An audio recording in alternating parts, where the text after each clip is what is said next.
السلام علیکم ورحمۃ اللہ وبرکاتہ۔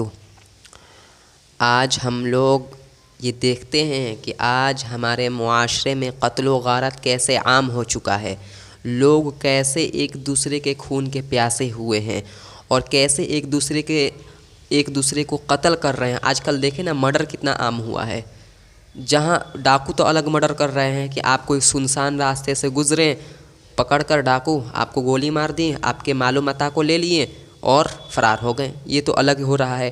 اسی طرح بات بات میں جو جھگڑے ہوتے ہیں اس میں بندوقیں نکلتی ہیں اور گولیاں چلتی ہیں، ایک دوسرے کو جان سے مار دیتے ہیں، یہ الگ ہے مرڈر۔ اور نہ جانے کئی قسم کا مرڈر ہو رہے ہیں آج کل ہمارے معاشرے میں۔ آج ہم لوگ قرآن و حدیث کی روشنی میں جانیں گے کہ اللہ تعالیٰ نے اور نبی صلی اللہ علیہ وسلم نے کیا ارشادات فرمائے ہیں ان لوگوں کے بارے میں جو قتل کرتے ہیں۔ کسی کو ناحق قتل کرنا یہ بہت بڑا جرم ہے، اور اللہ تعالیٰ کا ارشاد اب سنیں کہ اللہ تعالیٰ نے کیا ارشادات فرمائے ہیں قرآن مجید میں ان لوگوں کے بارے میں، اور کتنی بڑی بڑی وعیدیں ارشاد فرمائی ہیں ان لوگوں کے بارے میں جو کسی کو ناحق قتل کرتے ہیں۔ اس کا قتل کرنے کا کوئی لاجک نہیں بنتا تھا، اللہ تعالیٰ نے منع کیا تھا، اس کا قتل کرنا حرام تھا، لیکن قتل کر دیے جاتے ہیں وہ لوگ۔ اب قرآن کی روشنی میں آپ یہ ملاحظہ فرمائیں۔ سب سے پہلے اللہ تعالیٰ قرآن میں ارشاد فرماتا ہے، وَمَن يَقْتُلْ مُؤْمِنًا مُتَعَمِّدًا فَجَزَاؤُهُ جَهَنَّمُ خَالِدًا فِيهَا وَغَضِبَ اللَّهُ عَلَيْهِ وَلَعَنَهُ وَأَعَدَّ لَهُ عَذَابًا عَظِيمًا۔ اللہ تعالیٰ ارشاد فرماتا ہے، اور جس شخص نے کسی مومن کو، ایمان والے کو جان بوجھ کر قتل کیا ناحق، اس کا ٹھکانہ جہنم ہے، اور وہ اس جہنم میں ہمیشہ ہمیشہ رہے گا، اور اللہ تعالیٰ نے اس پر غضب کیا، اور اللہ تعالیٰ نے اس پر لعنت کی، اور اللہ تعالیٰ نے اس کے لیے بہت بڑا عذاب تیار کر کے رکھا ہے۔ اب وہ لوگ جو قتل کرتے ہیں کسی کو ناحق، اس آیت کو سن کر اللہ تعالیٰ سے ڈر جائیں۔ قتل کرنا بہت بڑا جرم ہے۔ اب سوچیں، اس میں میں پوائنٹ بتاتا ہوں کہ ایسے اللہ تعالیٰ نے وعید اس آیت میں بیان کیا جو شاید کوئی دوسرے گناہ کے بارے میں ایسا وعید نہیں آیا ہے جتنا قتل کے بارے میں وعید آیا ہے۔ انشاءاللہ احادیث شریف جب آپ پڑھیں گے تو پھر آپ دیکھیں کتنی بڑی بڑی وعیدیں آئی ہیں۔ اب دیکھیں، اللہ تعالیٰ نے ارشاد فرمایا کسی مومن کو جان بوجھ کر ناحق قتل کرنا، اللہ تعالیٰ نے سب سے پہلے بتایا اس کا ٹھکانہ جہنم ہے۔ اللہ تعالیٰ نے سیدھا بتا دیا اس کا ٹھکانہ کیا ہے۔ جو کسی کو ناحق قتل کرتا ہے پھر توبہ نہیں کرتا ہے۔ بعض لوگ ہوتے ہیں کہتے ہیں کہ چلو یار قتل کر لیتے ہیں پھر توبہ کر لیں گے، جان لیجئے پھر ایسا ہو سکتا ہے کہ توبہ کی توفیق آپ کو نہ ملے۔ کہیں ہو سکتا ہے آپ قتل کر رہے ہو، قتل کرنے کے بعد فوراً ابھی توبہ کرنے سے پہلے، ابھی توبہ آپ کرنے ہی والے تھے، اس سے پہلے آپ کی موت آ جائے۔ تو اس لیے اللہ تعالیٰ سے ڈرنے کی ضرورت ہے، یہ سوچ کر کوئی بھی گناہ نہ کرے کہ توبہ کر لیں گے۔ اللہ تعالیٰ ہمیں ایسا توبہ نصیب عطا فرمائے، ایسا توبہ کرنے کی توفیق عطا فرمائے جو نصوح توبہ ہو، اس کے بعد پھر دوبارہ گناہ نہ ہو، ایسا توبہ۔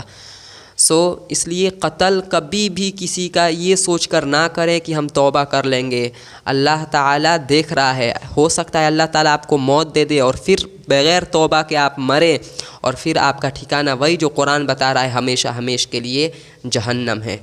اللہ تعالیٰ نے دیکھیں یہاں پر ایک پوائنٹ اور دیکھیں، کوئی بھی عملی کوتاہی کے بارے میں، عملی گناہ کے بارے میں اللہ تعالیٰ نے یہ ہرگز ارشاد نہیں فرمایا کہ یہ شخص ہمیشہ ہمیشہ جہنم میں رہے گا۔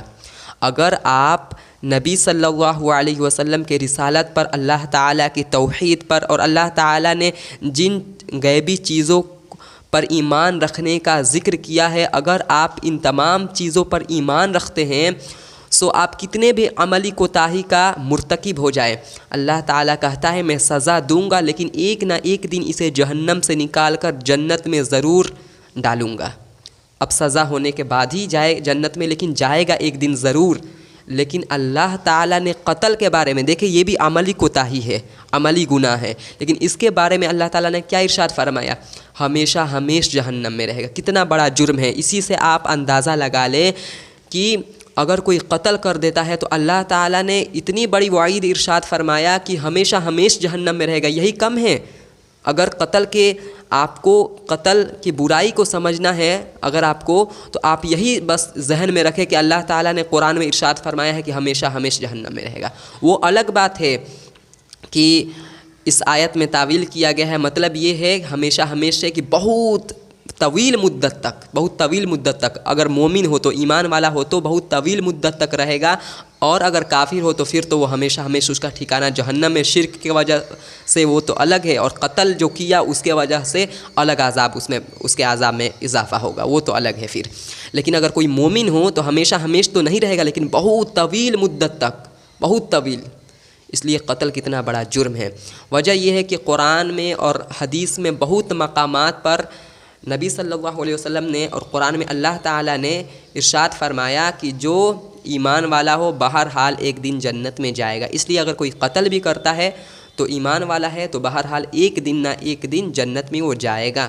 قرآن کی دیگر آیات سے یہ ہمیں پتہ چلتا ہے۔ لیکن پھر بھی قتل بہت بڑا جرم ہے، بہت طویل اس کی سزا ہوگی۔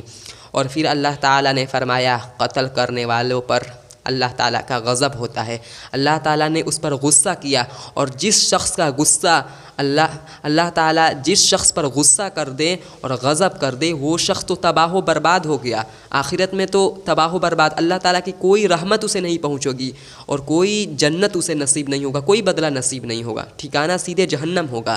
اس لیے اللہ تعالیٰ کے غضب سے بچیں۔ اللہ تعالیٰ کا غضب کوئی معمولی چیز نہیں ہے، ہم لوگ کا یہ غضب نہیں ہے، اللہ کا غضب ہے، اللہ تعالیٰ طاقت والا ہے، پاورفل ہے۔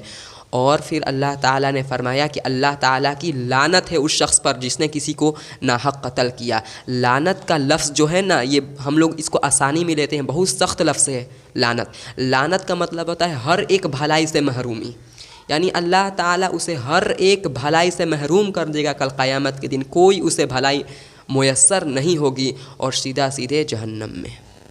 پھر اللہ تعالیٰ نے کہا کہ اس کے لیے بہت بڑا عذاب میں نے تیار کر کے رکھا ہے۔ ان آیات سے کیا ہمیں ڈر نہیں لگتا؟ کیا جو لوگ قتل کر رہے ہیں ناحق، انہیں ڈرنا نہیں چاہیے کہ جو ہم قتل و غارت کر رہے ہیں، کل قیامت کے دن یہ قتل و غارت ہمارے جان کا وبال بن سکتا ہے اور ہمیں بہت طویل مدت تک جہنم میں رکھوانے کا سبب بن سکتا ہے۔ اس لیے قتل و غارت سے ڈریں، اسے قتل و غارت کرنے سے ڈریں، اور اس گناہ کا جو برائی ہے اور اس کے اوپر جو سزا بیان کی گئی ہے اسے ہمیشہ ذہن میں رکھیں۔ آج کل میں دیکھتا ہوں نا جو نوجوان ہیں، کیسے بات میں اس نے مجھے ایسا بول دیا اس لیے اس بندے کو مارنا ہے جان سے، اس کو ختم کرنا ہے، پتہ نہیں کیا کیا دماغ میں بیٹھائے ہوئے ہیں۔ آپ بھی یہ چیز دیکھتے ہوں گے، اگر آپ بھی ایک میری طرح کے انسان ہیں تو اپنے دوستوں میں آپ سنتے ہوں گے جو آپ کے دوست جذباتی ہیں، کیسے وہ باتیں کرتے ہیں، سیدھے قتل و غارت پر آتے ہیں اور بندوقیں نکالنے پر آتے ہیں، لڑائی جھگڑے ہمیشہ کرتے رہتے ہیں۔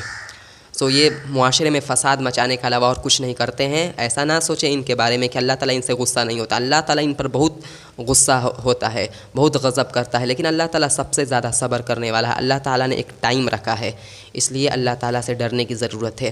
اب اللہ تعالیٰ دوسری آیت میں کیا ارشاد فرماتا ہے؟ وَالَّذِينَ لَا يَدْعُونَ مَعَ اللَّهِ إِلَٰهًا آخَرَ وَلَا يَقْتُلُونَ النَّفْسَ الَّتِي